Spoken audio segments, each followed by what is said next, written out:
हरिः ॐ विश्वस्मै नमः।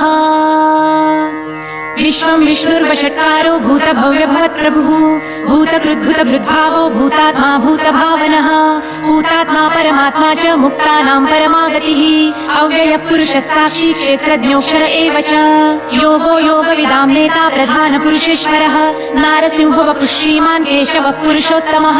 सर्वशर्वशिवस्थाणुर्भूतादिर्निधिरव्ययः सम्भवो भावनो भर्ता प्रभव प्रभुरीश्वरः स्वयंभू शम्भुरादित्यः पुष्कराक्षो महास्वनः अनादिनिधनो धाता विधाता धातुरुत्तमः अप्रमेयो ऋषिकेश पद्मनाभोमर प्रभुः विश्वकर्मा मनुस्पष्टास्थविष्ठस्थविरो ध्रुवः अग्राह्यः शाश्वतो कृष्णो लोहिताक्ष प्रतर्दनः प्रभुतस्त्रिककुब्धाम पवित्रं मङ्गलं परम् ईशान प्राणद प्राणो ज्येष्ठ श्रेष्ठ प्रजापतिः हिरण्यगर्भो भूगर्भो माधवो मधुसूदनः ईश्वरो विक्रमी धन्वी मेधावी विक्रमक्रमः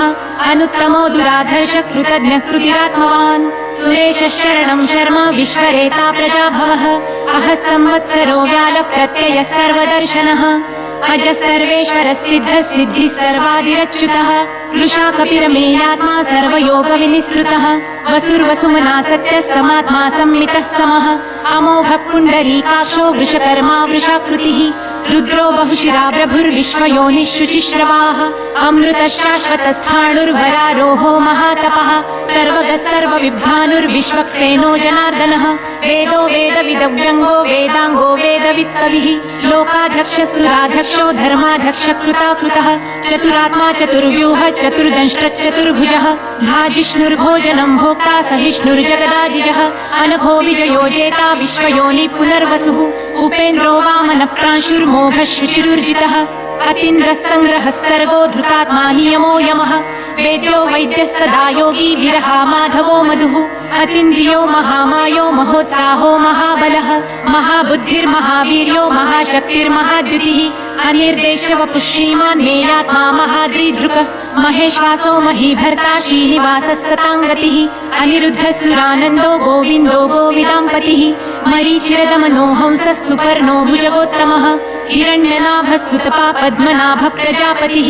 अमृत्युः सर्वदृक्सिंहः सन्धाता सन्धिमान् स्थिरः अजो दुर्मर्षणः शास्ता विश्रुतात्मा सुरारिः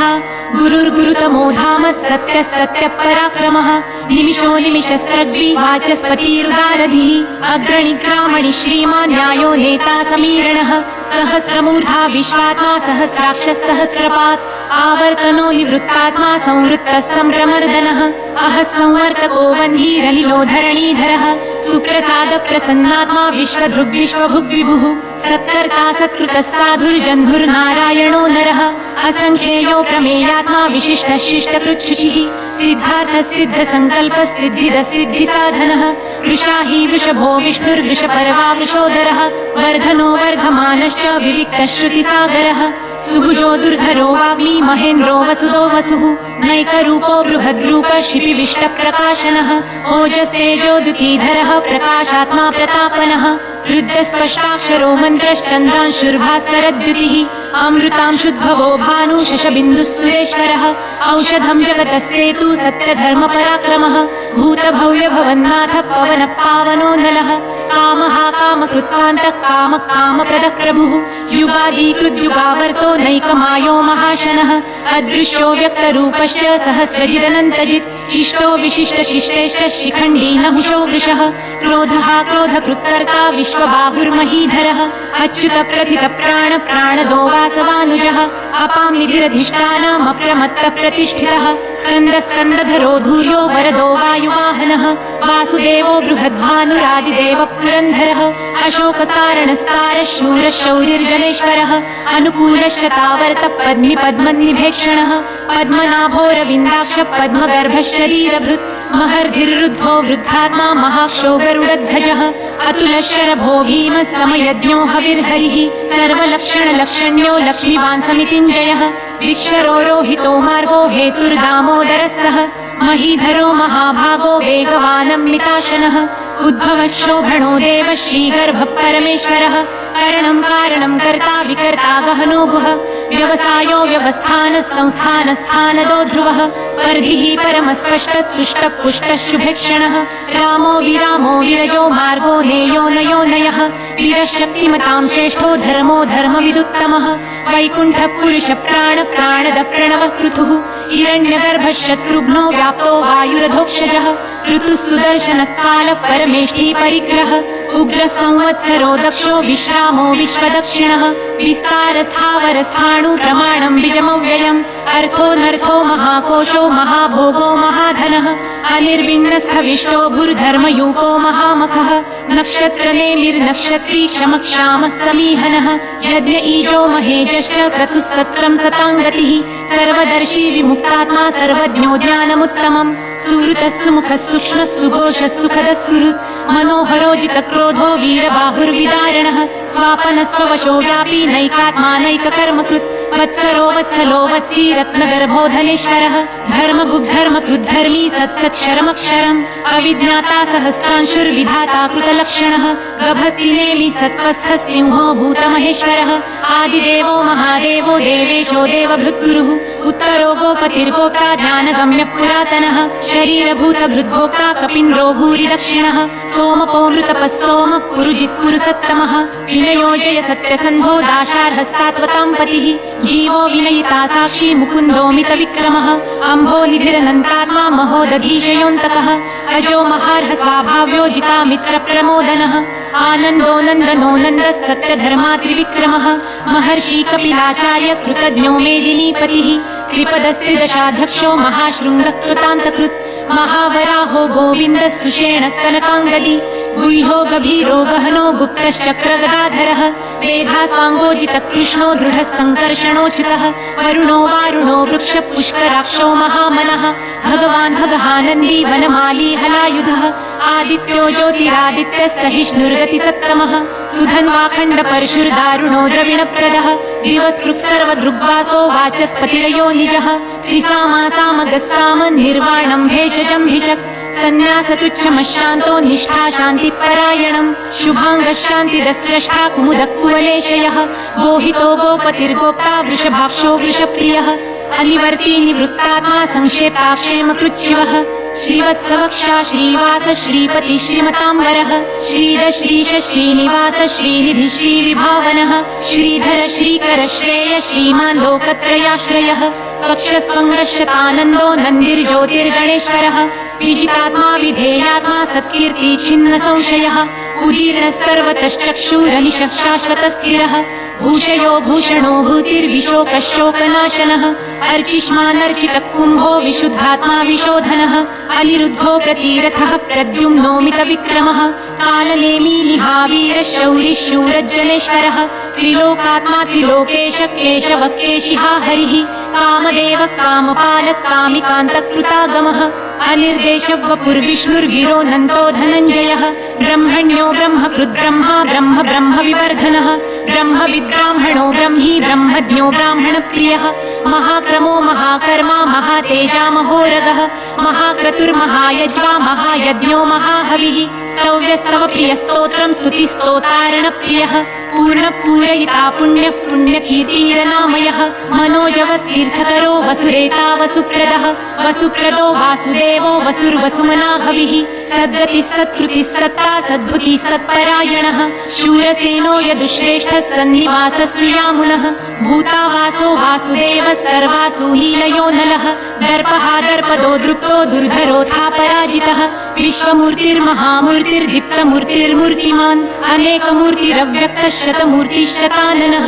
एकोनैकसवक्क किं यत्तत्पदमनुत्तमम् लोकबन्धुर्लोकनाथो माधवो भक्तवत्सलः सुवर्णवर्णो हेमाङ्गो वराङ्गश्चन्दनाङ्गदी वीरहाविषमशून्यो घृताशीरचलश्चलः अमालीमानदो मान्यो लोकस्वामी त्रिलोकधृत् सुमेधा मेधजो धन्यः सत्यमेधाधराधरः तेजो वृषो द्युतिधरः सर्वशस्त्रभृताम्बरः प्रग्रहो निग्रहो व्यग्रो नैकशृङ्गो गदाग्रजः चतुर्मूर्तिश्चतुर्बाहुश्चतुर्व्यूहश्चतुर्गतिः चतुरात्मा चतुर्भावश्चतुर्वेदविदेकपात् समावर्तो निवृत्तात्मा दुर्जयो दुरतिक्रमः दुर्लभो दुर्गमो दुर्गो दुरावासो दुरारिहा शुभाङ्गो लोकसारङ्गः सुतन्तु तन्तुवर्धनः इन्द्रकर्मा महाकर्मा कृतकर्मा कृतागमः उद्भवः सुन्दरः सुन्दो रत्ननाभः सुलोचनः अर्को वाजसनः शृङ्गी जयन्तः सर्वविजयी सुवर्णबिन्दुरक्षोभ्यः सर्ववागीश्वरेश्वरः महारुदो महागर्तो महाभूतो महानिधिः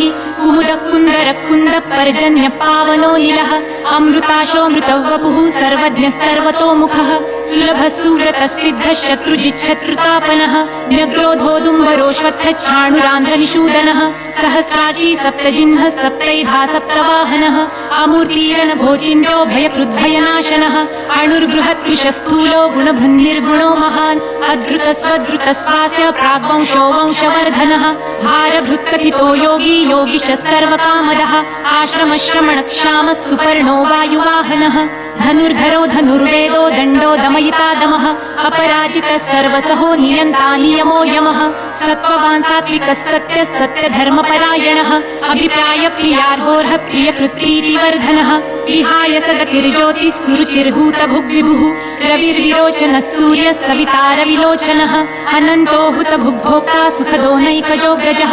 अनिर्विण्णः सदामर्षि लोकधिष्ठान्मद्भुतः सनातनत्तमः कपिलः कपिरव्ययः स्वस्तिरस्वस्तिकृत्स्वस्ति स्वस्ति भुक्स्वस्ति दक्षिणः अरौद्रकुण्डली चक्री विक्रमूर्जितशासनः शब्दातिगः शब्दसः शिशिरः शर्वरीकरः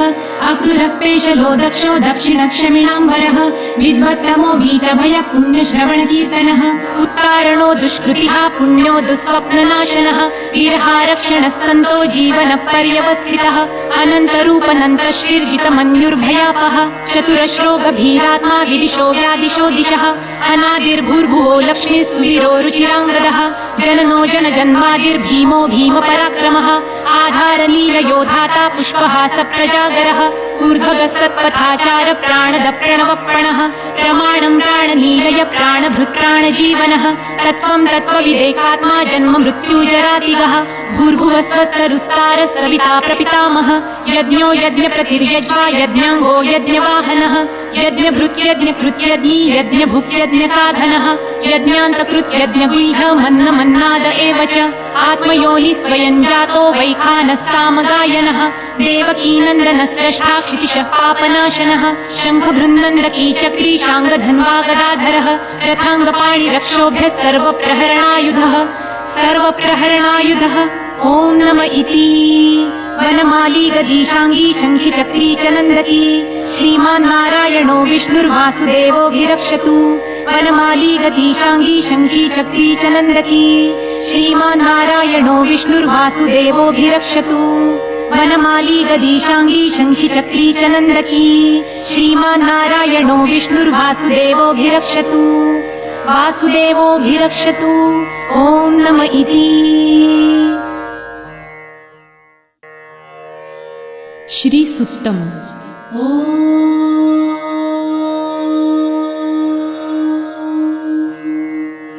हिरण्यवर्णां हरिणीं सुवर्णरजतस्रजां चन्द्रां हिरण्मयीं लक्ष्मीं जातवेदो महावह ताम आवह जातवेदो लक्ष्मीमनपगामिनीं यस्यां हिरण्यं विन्देयं गामश्वं पुरुषानहम् अश्वपूर्वां रथमध्यां हस्तिनादप्रबोधिनीं श्रियं देवीमुपह्वये श्रीर्मा देवी जुषतां कासोस्मितां हिरण्यप्राकाराम् आर्द्रां ज्वलन्तीं तृप्तां तर्पयन्तीं पद्मे स्थितां पद्मवर्णां तामिहोपह्वये श्रियं चन्द्रां प्रभासां यशसा ज्वलन्तीं श्रियं लोके देवजुष्टामुदारां तां पद्मिनीं शरणमहं प्रपद्ये लक्ष्मीर्मे नश्यतां त्वां वृणे आदित्यवर्णे तपसोऽधिजातो वनस्पतिस्तव वृक्षोऽथ बिल्वः तस्य फलानि तपसानुदन्तु मायान्तरायाश्च बाह्या अलक्ष्मीः उपैतु मां देवसखः कीर्तिश्च मणिना सह प्रादुर्भूतो सुराष्ट्रेऽस्मिन् कीर्तिमृद्धिं ददातु मे शुत्वपासामलां ज्येष्ठाम् अलक्ष्मीं नाशयाम्यहम् अभूतिं समृद्धिं च सर्वानिर्णुद मे गृहात् गन्धद्वारां दुराधर्षां नित्यपुष्टां करिषिणीम् ईश्वरीं सर्वभूतानां तामिहोपह्वये श्रियम् मनसः काममाकुतिं वाचः सत्यमशीमहि पशूनां रूपमन्नस्य मयि श्रेयतां यशः कर्दमे प्रजाभूता मयि सम्भव कर्दम श्रियं वासय मे कुले मातरं पद्ममालिनीम् आपसृजन्तु सिद्धानि चिक्लितवस मे गृहे निज देवीं मातरं श्रियं वासय मे कुले आर्द्रां पुष्करिणीं पुष्टिपिङ्गलां पद्ममालिनीं चन्द्रां हिरण्मयीं लक्ष्मीं जातवेदो म आवह आर्द्रां यकरिणीं यष्टिं सुवर्णां हेममालिनीं सूर्यां हिरण्मयीं लक्ष्मी जातवेदो म आवह ताम आवह जातवेदो लक्ष्मीमनपगामिनीं यस्यां हिरण्यं प्रभुतं गावो दासोऽश्वान् विन्देयं पुरुषानहम् यः शुचिः प्रयतो भूत्वा जुहुयादाजमन्वहम् सूक्तं पञ्चदशर्च च श्रीकामः सततं जपेत् पद्मानने पद्म उरु पद्माक्षी पद्मसम्भवे